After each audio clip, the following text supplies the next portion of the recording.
Hello everyone, आप सभी का स्वागत है हमारे चैनल ट्रेंडिंग इकोनॉमिक्स पर, जहां पर हम बहुत से कठिन अर्थशास्त्र यानी इकोनॉमिक्स के टॉपिक्स को बहुत आसान भाषा में समझते हैं। आज का हमारा टॉपिक है मांग प्रेरित मुद्रास्फीति क्या होती है, जिसको इंग्लिश में डिमांड पुल इन्फ्लेशन बोला जाता है। सबसे पहले इसको जानने से पहले आपको साधन क्या होते हैं इसके बारे में समझना ही पड़ेगा, जिसको इंग्लिश में फैक्टर कहते हैं।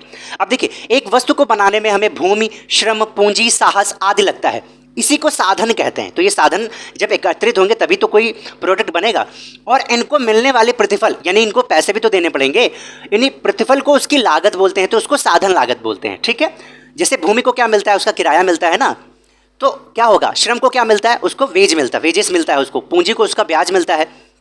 ठीक है, तो ये साधन लागत हो गए। अब देखिए, जब अर्थव्यवस्था में साधन लागत यानी फैक्टर कॉस्ट एक समान रहती है, किंतु वस्तुओं एवं सेवाओं की आपूर्ति की अपेक्षा उसकी मांग अधिक हो जाती है, तो उसे मांग प्रेरित मुद्रास्फीति कहते हैं। मतलब इन साधनों की लागत तो से स्थिर है, ठीक है, लेकिन होता क्या है, आपूर्ति ठीक ठाक मात्रा में है, लेकिन फिर भी क्या हुआ, मांग बहुत ज्यादा बढ़ गई। तो मांग बढ़ने से क्या हो गई, वस्तुएं महंगी हो जाएंगी ना।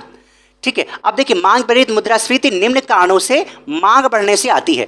तो सबसे पहला कारण क्या है, पहला कारण है लोगों की आय बढ़ने से। तो लोगों की आय बढ़ जाती है तो मार्केट में वस्तुएं ज्यादा खरीदना शुरू कर देते हैं, मांग बढ़ जाती है ना, तो इस वजह से महंगाई आ जाती है, जिसको मांग प्रेरित मुद्रास्फीति बोलते हैं। दूसरा है सरकारी व्ययों में वृद्धि होने से, सरकारी व्यय बहुत कर देते हैं, मतलब जो गवर्नमेंट है वो बहुत स्कीम्स पे व्यय करती है, जिसके कारण भी मुद्रास्फीति आती है।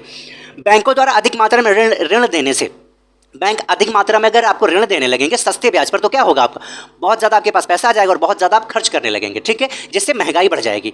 अब देखिए, लास्ट वाला पॉइंट है, जनसंख्या वृद्धि के कारण और नगरीकरण के कारण भी क्या होता है, मतलब मुद्रास्फीति में वृद्धि होती है, जिसको मांग प्रेरित मुद्रास्फीति कहते हैं।